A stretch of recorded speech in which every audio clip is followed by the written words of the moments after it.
Hola, hola, saludos a todos y a todas, espero que estén bien. Que le habla es su amiga y su hermana la pastora Arlene de Casa Emanuel. Ahí estamos en Mayagüez, frente a Dionisio Imports, desde la número 2, entras por donde está el Denis, y allí al final de esa avenida, que se llama Avenida Corazones, vas a pasar la comandancia de la policía, vas a pasar también una panadería que se llama Ricomini. Al final vas a tomar una izquierda y luego una derecha y vas a llegar. Allí mi esposo Alberto y yo estamos a cargo de una hermosa congregación. Así que le esperamos, estamos allí los viernes a las 7:30 con escuela bíblica y los domingos a las 10:30 con una reunión de celebración, le llamamos el culto mayor. Así que les esperamos a todos. Adicional a eso, todos los lunes, como hoy, a las 9 estamos transmitiendo el grupo de apoyo para mujeres Una Vida Mejor. Los martes tenemos aposento alto en los hogares, orando en los hogares. Y los jueves estamos dando consejería pastoral para todo aquel que lo necesite. Es gratuito.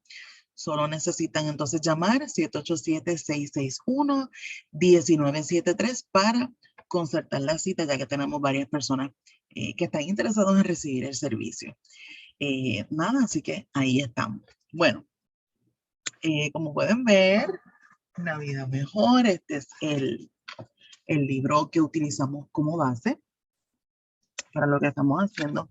Y durante el día de hoy vamos a comenzar esta sección o esta parte que se titula Hacia la madurez. Y aquí comenzaría ya la clase número 16 o el capítulo 16 titulado El otro protagonista. Dice 2 Corintios 5:17, de modo que si alguno está en Cristo, nueva criatura es. Así que vamos a ver de qué se trata todo esto. Hace unos días, mi esposo y yo estábamos viendo una película que nos llamó mucho la atención porque desde que comenzó hasta una hora después, pensábamos que había un solo protagonista. Sin embargo, luego de una hora, ese personaje muere y aparece otro. De en adelante, ese asume el papel protagónico. Transcurre otro tiempo largo de la película y aparece un tercer protagonista. Ya para ese momento, mi esposo y yo comenzamos a reír preguntándonos si en realidad, si en lugar de una película, estábamos viendo una serie por lo extensa que era y por tantos personajes protagónicos que aparecían y desaparecían. Nuestro estudio de hoy se basa en una historia bíblica que puede tener un efecto similar al de esa película. Al leer la historia podemos cometer el error de pensar que hay solo un protagonista. Sin embargo, cuando nos acercamos con atención, descubrimos que hay otro personaje cuya historia es tan impactante que también asume un papel protagónico. El conocer su vida y los principios que aprendió podría cambiar radicalmente muchas de las decisiones que tomaremos de aquí en adelante. Comenzaremos leyendo Génesis 37. Lo voy a estar buscando por acá. Génesis 37 es la historia de José, un personaje, un joven llamado José, que conocemos, ¿verdad?, de su historia. Esta es la historia de Jacob. Disculpen, déjenme buscar la traducción que todos conocemos, que es la Reina Valera del 60. Habitó Jacob en la tierra donde había morado su padre, en la tierra de Canaán. Esta es la historia de la familia de Jacob.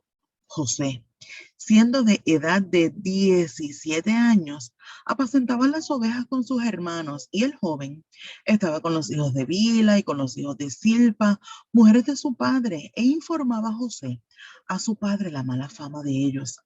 Llamaba a Israel a José más que a todos sus hijos, porque lo había tenido en su vejez, y le hizo una túnica de varios colores. Viendo a sus hermanos que su padre lo amaba más que a todos sus hermanos, le aborrecían y no podían hablarle pacíficamente.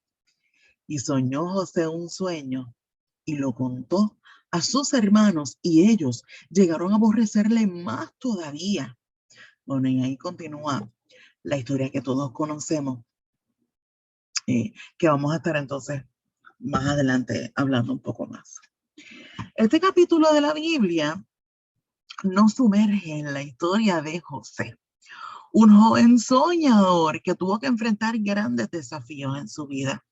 A simple vista, podría ser nuestro protagonista. Sin embargo, en medio de la historia de José, se levanta otro personaje con una experiencia de vida impresionante. Su nombre es Judá. Permíteme compartir un poco del trasfondo de la historia para luego sumergirnos en la gran historia de Judá. Jacob, que luego se llamó Israel, Dios le cambió el nombre, tuvo 12 hijos. José y Judá, medios hermanos, eran dos de ellos. Jacob tenía una predilección especial por José porque lo había tenido cuando ya estaba en su vejez. Esta preferencia, junto con algunas actitudes de aparente superioridad de José, provocó que sus hermanos lo envidiaran y no lo quisieran. Tanto era el odio que albergaron en su corazón en contra de José, que llegaron a conspirar para matarlo. En medio de este nefasto plan, dos de sus hermanos levantaron la voz para evitar semejante tragedia. El primero de ellos fue Rubén, quien sinceramente deseaba salvar la vida de su hermano. Luego, Judá, aunque no le interesaba la suerte que corriera José, presentó una idea menos descabellada que agradó a sus hermanos. Y esa está en Génesis 37, 26 y 27, que dice: entonces Judá dijo a sus hermanos: ¿qué provecho hay en que matemos a nuestro hermano y que encubramos su muerte? Venid y vendámosles a los ismaelitas y no sea nuestra mano sobre él, porque él es nuestro hermano, nuestra propia carne. Y sus hermanos convinieron con él. Judá, al igual que sus hermanos, sabía cuánto amaba a su padre, a José. Él sabía el terrible dolor que le causaría si le sucediera algo malo. Aún así, el coraje, la envidia y la maldad se entronaron en el corazón de Judá y decidió vender a José como esclavo. Luego de venderlo, a unos mercaderes tomaron la túnica de José y la mancharon con sangre de un cabrito y se la enviaron a su padre para que pensara que un animal lo había asesinado. Imaginen el dolor de este padre anciano al ver la túnica ensangrentada de su hijo. Entonces Jacob rasgó sus vestidos y puso cilicio sobre sus hombros y guardó luto por sus hijos, por su hijo, muchos días. Y se levantaron todos sus hijos y todas sus hijas para consolarlo, pero él no quiso recibir consuelo y dijo: descenderé enlutado a mi hijo hasta el Seol. Y lo lloró su padre. Cuánto dolor trajeron estos hijos a su padre. No hubo en ellos piedad ni compasión por el dolor que le causarían a Jacob. Con todo, podríamos sentirnos tentados a pensar que Judá no era tan despiadado como sus otros hermanos, porque al menos evitó su muerte. Sin embargo, la realidad es que a pesar de ver el desgarrador dolor que le causó a su papá, Judá no se rectificó. Un corazón compasivo jamás hubiese permitido algo así. Ahora vamos a ver los zapatos viejos. De niña escuché una anécdota que nunca he olvidado. Un hombre tenía un par de zapatos viejos y los cuidaba tanto que al compararlos con los zapatos viejos de otras personas de su pueblo, los de él parecían nuevos. Él se sentía orgulloso de lo bien que lucían, hasta que un día una persona con su mismo par de zapatos, pero nuevos, se colocó a su lado. Al comparar los suyos con los del otro, por primera vez se dio cuenta de que sus zapatos en realidad no lucían tan bien como pensaba. Esta anécdota nos ilustra claramente el error que cometemos al evaluar nuestra vida a la luz de la conducta de otros, en lugar de tomar como base la palabra de Dios. Es decir, si nos comparamos con quienes se comportan peor que nosotros, siempre luciremos bien. El que miente puede pensar, yo miento, pero el otro roba, por lo que yo no estoy tan mal. El que roba piensa, yo robo, pero el otro mata, por lo que yo no estoy tan mal. El que mata piensa, yo mato, pero otros abusan de niños, así que yo no estoy tan mal. Si la forma de evaluar nuestro corazón, nuestra conducta, es comparándonos con otros, nunca agradaremos a Dios. Ahora bien, si vemos nuestra vida a la luz de la palabra de Dios, entonces, como le sucedió a este hombre con sus zapatos viejos, veremos que nuestro corazón quizás no luce tan bien como pensábamos y entenderemos que necesitamos cambiar. Si comparamos a Judá con sus hermanos, podría no parecer tan malo, pero la realidad es que su corazón no era recto. Él estaba lleno de maldad y necesitaba ser transformado. Todos podríamos caer en ese error de autojustificarnos por pensar que hay personas que hacen peores cosas que nosotros. ¿Qué áreas de tu vida crees que podrías mejorar si en lugar de compararte con otros, te comparas con Jesús? Ahora vamos a ver el proceso de Judá. Esto se encuentra en Génesis 38, del 3 al 10, que dice, tiempo después de que los hermanos venden a José, le hacen creer a su padre que está muerto. Judá decide mudarse a otra tierra y allí él conoce a una mujer cananea con quien se casa y tienen 3 hijos, Er, Onán y Sela. Los primeros 2 hijos hicieron lo malo delante de Dios, por lo que Jehová les quitó la vida. En ese momento comienza el proceso de nuestro otro protagonista. Judá empieza a sufrir en carne propia el mismo dolor que le causó a su padre cuando le hizo pensar que su hijo José había muerto. Hasta ese día, Judá no había experimentado el desgarrador sufrimiento de la pérdida, pero ahora, tras la muerte de su primogénito Er y de su segundo hijo Onán, hasta de su esposa, Judá sufrió el amargo y triste proceso de perder a quienes más amaba. ¿Cuántas pérdidas sufrió Judá? Tristemente, en la vida podemos llegar a hacer cosas equivocadas sin entender el daño que le podemos causar a otras personas. Pensemos en el adolescente que se burla de un compañero de la escuela sin considerar el daño emocional que puede estar provocando.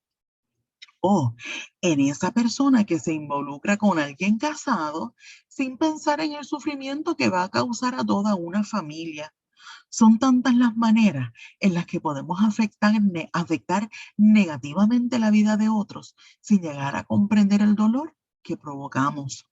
Lamentablemente, recién cuando nos sucede algo como lo que le pasó a Judá, cuando estemos del otro lado y seamos nosotros los que recibamos el golpe, lleguemos a comprender el dolor que causamos. Nuestras acciones están dañando a otros. Sé que muchas veces no consideramos el dolor que nuestras acciones podrían considerar. Es necesario que tomes un momento para pensar si hay alguien que ha sufrido por algo que has hecho. Pídele al Espíritu Santo en este momento que hable a tu corazón. A continuación, escribe el nombre de la persona, lo que hiciste y cómo crees que esto le afectó. No podemos ir por la vida provocando dolor. Ahora vamos a ver el desenlace. Luego de que Judá perdió a casi toda su familia, él decidió volver a la tierra de su padre. Después de un tiempo, llegó una gran escasez que lo obligó a ir junto a sus hermanos a Egipto en busca de alimento. Al llegar a casa del faraón, los recibió su hermano José, quien para ese momento era una gran autoridad en ese lugar. El Señor había estado con José durante todos esos años y a pesar de haber sido vendido como esclavo y haber padecido mucho, los planes de Dios para su vida se habían cumplido y ahora él gobernaba tal como el mismo Señor se lo había mostrado de niño en sus sueños. Cuando José vio a sus hermanos, los reconoció, pero ellos no lo reconocieron. Tras algunos eventos importantes que les invito a leer, José determina que el más pequeño de los hijos de Jacob, Benjamín, debería quedarse como esclavo por haber sido acusado de un robo que no había cometido.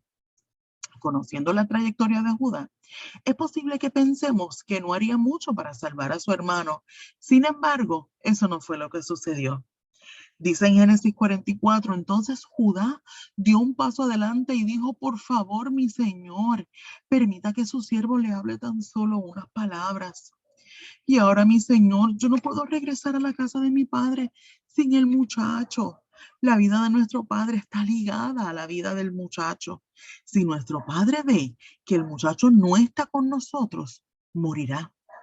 Mi señor, yo le garanticé a mi padre que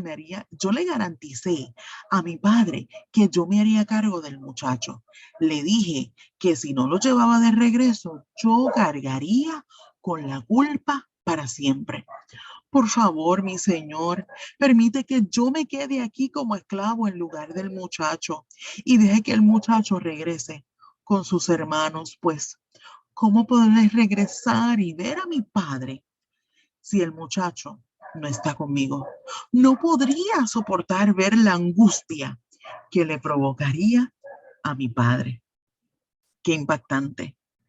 ¿Cómo es que Judá no podría soportar la angustia que la ausencia de su hermano le provocaría a su padre a tal punto que estaba dispuesto él a vivir como un esclavo con tal de que soltaran a su hermanito? Esperen un momento. Estamos frente al hombre al que años atrás no le importó el dolor que le causaría a su papá. Estamos frente al hombre egoísta que colocó su rabia y envidia por encima del sufrimiento de su padre. La respuesta es no. No estamos ante el mismo hombre.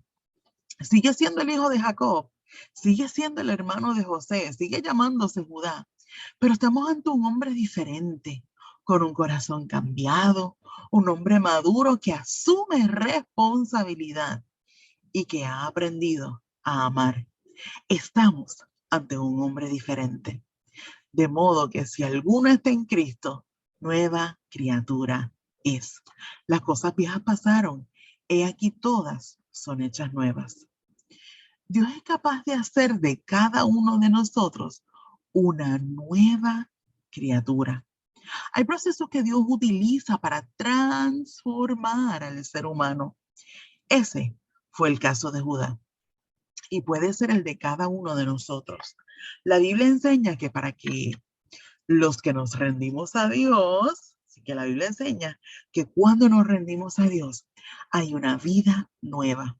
Judá se transformó en un buen hijo y en un buen hermano. ¿Y tú? ¿Y yo? ¿En qué te convertirás? ¿En qué me convertiré? Sabemos que hay áreas en nuestra vida que necesitan ser transformadas por Dios. Ahora vamos a la gran pregunta. Teniendo claro lo que necesitas cambiar y reconociendo que Dios puede cambiar cualquier corazón, ahora la gran pregunta es, ¿cuánto dolor tiene que causarte a ti mismo y a las personas que amas para que al fin rindas tu vida a Dios y seas transformado? Por favor, toma un momento para que puedas pensar en esta pregunta. ¿Cuánto dolor hubiese evitado Judá si él hubiese rectificado a tiempo? Sin embargo, él tuvo que vivir en carne propia el quebranto y la pérdida para entender la desgarradora tristeza que sus actos causaban en otros y al fin comprender que él tenía que ser diferente. No sé cuánto dolor has traído a tu vida o a la vida de otros con las decisiones que has tomado, pero permítanme invitarte a no sufrir más. Es tiempo de rendir cada área de tu vida al Señor y ser transformado. El final de los que deciden volver. La historia de Judá tiene un final extraordinario. A pesar de que no era el primogénito, su padre Jacob le otorgó la bendición más alta antes de morir. No solo eso, sino que el Salvador del mundo, Jesús de Nazaret, no fue descendiente de José el soñador, sino de Judá el transformado. Para todos los que hemos rendido nuestro corazón a Dios, a pesar del dolor, de las consecuencias de nuestro pecado, el fin es la vida. Rinde tu vida al Señor tal como está y permite que Dios haga todo nuevo y cumpla todo su propósito en ti. A veces podemos cometer el error de pensar que los protagonistas pueden ser otros y no nosotros. Pensamos que es a los José que conocemos, a los que les esperan grandes cosas en Dios. Para nosotros no nos tocará ningún rol protagónico. Permite que te recuerde que esta lección se llama el otro protagonista. Aunque Dios también, ¿por qué? Porque Dios también tiene una historia contigo. Una historia de transformación, una gran historia de amor. Tú eres el otro protagonista. Y así como Judá fue transformado, tú y yo podemos ser transformados y transformadas si se lo permitimos al Espíritu Santo. Así que vamos a orar. Padre, ayúdame a creer que puedo ser diferente porque tú eres capaz de hacer todo nuevo. Te pido que hagas conmigo como hiciste con Judá y transforme mi corazón. Señor, que llegue a ser la persona que tú quieres que yo sea. En el nombre de Jesús. Amén. Así que escribe en tus propias palabras lo que quieres decirle al Señor en este momento. Y piensa también en las decisiones que tienes que tomar basado en lo que has aprendido hoy. Bueno, amados, esta ha sido la clase número 16 y nos estamos moviendo hacia la madurez. Y esta historia fue el otro protagonista hablando no solo la vida de José, sino la vida de Judá, cómo pudo ser transformada. La siguiente lección, que va a ser el capítulo 17, se titula Un padre que disciplina. Así que bueno, aquí lo tenemos. Una vida mejor, porque eso es lo que todas queremos alcanzar. Y eso solo lo podemos alcanzar en el Señor.